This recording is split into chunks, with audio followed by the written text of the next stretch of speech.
Hello everybody, कैसे आप सभी। स्वागत करती हूँ आपका फिर से नई वीडियो में। आज की क्लास में हम करेंगे DSSS PGT कॉमर्स 2014 की। ये बेटा पार्ट 6 है, पार्ट 7 नहीं है, पार्ट 6 है। प्रिंट गलत हो गया है यहाँ पर। तो चलिए स्टार्ट करते हैं। आज की वीडियो में हम कोशिश करेंगे कि आज के इस पेपर को हम कंप्लीट करें, ठीक है। तो चलिए स्टार्ट करते हैं। आज का हमारा first question, the elasticity of demand for luxury goods is. जो लग्जरी गुड्स होती है बेटा, उनकी इलास्टिसिटी ऑफ डिमांड हमेशा कितनी रहती है? मोर देन 1 रहती है। Option B is the correct option हो जाएगा हमारा। ये हमारे कुछ इकोनॉमिक्स के क्वेश्चन भी एग्जाम में देखने को मिल रहे हैं। नेक्स्ट क्वेश्चन देखिए, which are maximized at a point where ने profit are maximized at point where. Profit हमारा सबसे ज़्यादा कहाँ पर होता है? जब हमारी मार्जिनल जो रिवेन्यू होता है वो ग्रेटर होता है मार्जिनल कॉस्ट से, यानी कि option number B is the correct option. जब हमारी मार्जिनल रिवेन्यू ग्रेटर रहेगा किससे? मार्जिनल कॉस्ट से, तो हमारा प्रॉफिट मैक्सिमाइज रहेगा। नेक्स्ट क्वेश्चन है, rebate on bills discounted is.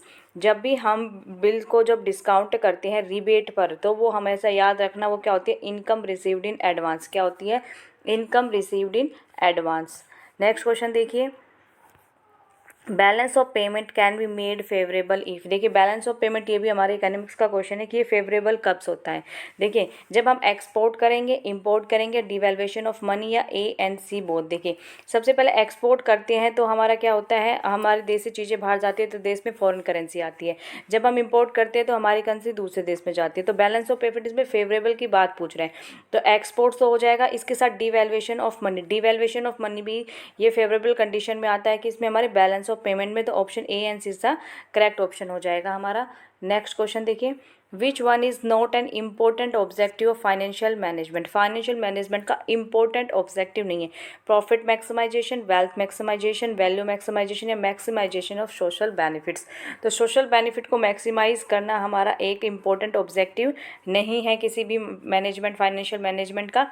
ये 3 are the important objective. Next question देखिए, इनकम टैक्सेस। इसको तो आप आंखें बंद करके लगा सकते हो। इनकम टैक्स क्या होता है? एक डायरेक्ट टैक्स होता है, क्योंकि यह उसी पर्सन पर लगाया जाता है जिसको उसे पे करना होता है, ठीक है। तो इनकम टैक्स हमारा क्या होता है? डायरेक्ट टैक्स होता है। नेक्स्ट क्वेश्चन है, which is not a 4 Ps of marketing. 4 Ps of marketing नहीं है। Plan, product, price, promotion. नहीं, प्लान नहीं आएगा। प्लान की जगह क्या होता है हमारा? प्लेस होता है बेटा। क्या होता है? प्लेस होता है। Place, price, product and promotion, ये हमारे 4 पीस है, ठीक है। एम कार्ती ने इसको दिया था, ठीक है। नेक्स्ट क्वेश्चन देखिए, NAV is related to. NAV is किससे रिलेटेड होता है? NAV की फुल फॉर्म होती है नेट एसेट्स वैल्यू। क्या होती है? नेट एसेट्स वैल्यू होती है। नेट एसेट्स वैल्यू किससे रिलेटेड होती है? हमारे म्यूचुअल फंड से रिलेटेड होती है। नेक्स्ट क्वेश्चन देखिए, international business involve. International business के अंदर क्या इन्वॉल्व होता है हमारा? Exporting, production, training and packing. तो जाहिर सी बात है क्या होता है इंटरनेशनल के अंदर? एक्सपोर्टिंग होता है। Next question, owners capital include. Owner की कैपिटल में क्या इंक्लूड होता है? तो ऑनर की कैपिटल में बेटा हमारा इक्विटी शेयर इंक्लूड होता है। Next question, a sample is the selection of a part of the data, report, universe या एडिटिंग। तो ये हमारा यूनिवर्स का पार्ट होता है, ठीक है। Next question, total profit means. Total profit हमारा क्या होता है? टोटल प्रॉफिट का मतलब होता है टोटल रिवेन्यू में से जब हम माइनस कर देते हैं टोटल कॉस्ट को, तो हमारा टोटल प्रॉफिट निकल कर आता है, ठीक है। Next question, which is are method of calculation of purchase price. Purchase price हम किस मेथड के अंदर फाइंड करते हैं? LIFO, FIFO, net assets method, किसके अंदर निकालते हैं? तो बेटा जब हम परचेज प्राइस फाइंड करते हैं नेट एसेट्स मेथड के अंदर हम क्या करते हैं? परचेज प्राइस कैलकुलेट करते हैं, ठीक है। नेक्स्ट क्वेश्चन है, वैट स्टैंड्स फॉर। वैट की फुल फॉर्म आपको बतानी है, तो वैट की फुल फॉर्म होती है value added tax. Value added tax, तो इनमें कंफ्यूज मत होना, वैल्यू एडिशन टैक्स नहीं, एडिशन नहीं होता, वैल्यू एडिड टैक्स होता है, ठीक है। नेक्स्ट क्वेश्चन देखिए हमारा, zero coupon bonds has its origin इन। कहाँ पर इसका उदय हुआ था जीरो कूपन बॉन्ड का?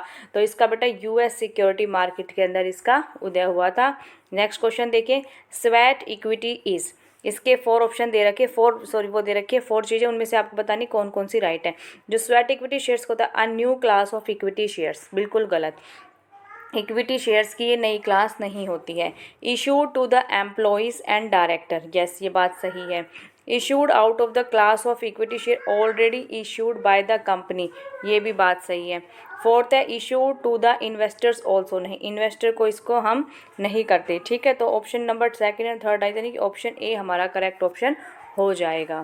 क्वेश्चन है हमारा speculator is a person, speculator कौन पर्सन होता है? Who evaluates the performance of the company, who uses his own funds only, who is willing to take high risk for high return, who consider share sales and market behaviour. तो जो speculator जो person होता है वो होता है हमारा who consider here sales and market behaviour, यानी कि option D is the correct option. Next question देखिए, investment made on a house property is. अब आप एक हाउस खरीदना चाहते हो, उस पर इन्वेस्टमेंट कर रहे हो, तो क्या है वो? Financial investment, economic investment, non negotiable financial instrument या नॉन फाइनेंशियल इन्वेस्टमेंट। तो option D is the correct option, ये एक नॉन फाइनेंशियल इन्वेस्टमेंट है, क्योंकि आप ये अपने बिजनेस के लिए नहीं करें, पर्सनल यूज़ के लिए करें, तो नॉन फाइनेंशियल इन्वेस्टमेंट हो जाएगा। नेक्स्ट क्वेश्चन है which one of the following is not a money market security. दो मार्केट होती है बेटा हमारी, money market and the capital market. Capital market भी दो पार्ट्स में डिवाइड होती है, प्राइमरी एंड सेकेंडरी। तो अब मनी मार्केट के बारे में पूछा है। मनी मार्केट क्या होती है? 1 ईयर तक हमारी जो भी हम बिल्स वगैरह होती हैं जो हम इशू करते हैं 1 ईयर के लिए होता है। तो यहाँ पर देखिए treasury bill, national saving certificate, certificate of deposit या कमर्शियल पेपर। तो मनी मार्केट का इंस्ट्रूमेंट नहीं बताना है जो नहीं है, तो वो है national saving certificate. Next question, the underwriter has to take up. Underwriter को क्या मिलता है? The fixed portion of the issue capital, the agreed portion of the unsubscribed part, the agreed portion of can refuse it, none of the above. तो बेटा हमारा जो under writer होता है उसको हम क्या मिलते हैं? जो एग्रीड पोर्शन होता है, जो हम एग्री करते हैं उतनी ही अमाउंट उसको दी जाती है। नेक्स्ट क्वेश्चन है the open ended scheme are. Open ended scheme क्या होती है बेटा? ये रेगुलर बेसिस पर ओपन रहती है, तो इसका करेक्ट ऑप्शन देखिए क्या है? Open for a particular period, have fixed period of maturity, listed in the stock exchange, open on a continuous basis. Yes, correct option is the D. Continuous base पर क्या होती है? ये ओपन रहती है। नेक्स्ट क्वेश्चन है primary and secondary markets are. Primary and secondary market क्या है? compete with each other, complement each other, function independently, control each other। तो ये दोनों आपस में क्या है? प्राइमरी एंड सेकेंडरी कॉम्प्लीमेंट्री है बेटे, दोनों आपस में, ठीक है। नेक्स्ट क्वेश्चन है compulsory delisting is due to. Complete delist यानी कि जो अब हमारे शेयर होल्डर्स होते हैं उनके जो नाम लिस्टेड किए होते हैं BSE NSE स्टॉक एक्सचेंज किसी के भी अंदर वो लिस्टेड होते हैं, उसको डीलिस्ट क्यों करते हैं? Compulsory. Violation of listing agreement, capital size is small, merger, thin trading. तो जब वो वायलेट करते हैं किसी भी एग्रीमेंट को तो वहाँ पर क्या हो जाता है? कंप्लीट डिसलिस्टिंग हो जाता है हमारा, ठीक है। नेक्स्ट क्वेश्चन देखिए some money is distributed between A and B in the ratio of 2:3। If A receives ₹72 then B receives, B को कितना मिलेगा? तो देखिए सोल्व करते हैं इस क्वेश्चन को फटाफट। 2:3 की रेशियो में A एंड B को मिल रहा है और A का पार्ट हमें दिया गया है, यानी कि A का क्या है बेटा हमारा 2/5 है, यानी कि 2 इसका शेयर, इन दोनों को प्लस करेंगे तो 5 × 72, ठीक है। इतना पार्ट किसको मिला है? A को मिला। अब अगर यदि हम कंप्लीट पार्ट निकालेंगे तो इस रेशियो को क्या कर देंगे बेटा? हम रिवर्स कर देंगे, 5/2 आ जाएगा। 5/2 इसको करेंगे तो इसको कैलकुलेट करेंगे तो 180 आ जाएगा। 180 में अब हम B का पार्ट निकाल लेंगे 3/5, तो इसका पार्ट निकालेंगे तो 108 हमारा ऑप्शन आ जाएगा निकल कर, ठीक है। नेक्स्ट क्वेश्चन देखिए 1.5 + 1/3 रेशियो 1/2 × 1/3, इनकी रेशियो फाइंड करनी है। तो देखिए इसको कैसे फाइंड करेंगे बेटा? 1/2 + 1/3, साथ के साथ इसको भी लिख लेंगे 1/2 × 1/3।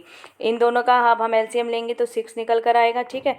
2 3 तो यहाँ पर 3 आ जाएगा, 3 2 तो यहाँ पर 2 आ जाएगा, 5/6 इधर आएगा एंड 1 यहाँ पर मल्टीप्लाई करना है तो 6 5:1 की रेशियो कहाँ पर? Option number C is the correct option, ठीक है। आज की वीडियो में 75 क्वेश्चन तक करेंगे, नेक्स्ट क्लास में नेक्स्ट 25 करेंगे। 76 क्वेश्चन आपके लिए होमवर्क है, इसका आंसर आपको कमेंट सेक्शन में बताना है। एक है 76 क्वेश्चन, एक है 77, ये दोनों ही क्वेश्चन आपके लिए होमवर्क है। यदि आपको वीडियो अच्छी लगे तो वीडियो को प्लीज़ लाइक कर देना एंड चैनल को प्लीज़ सब्सक्राइब भी कर देना।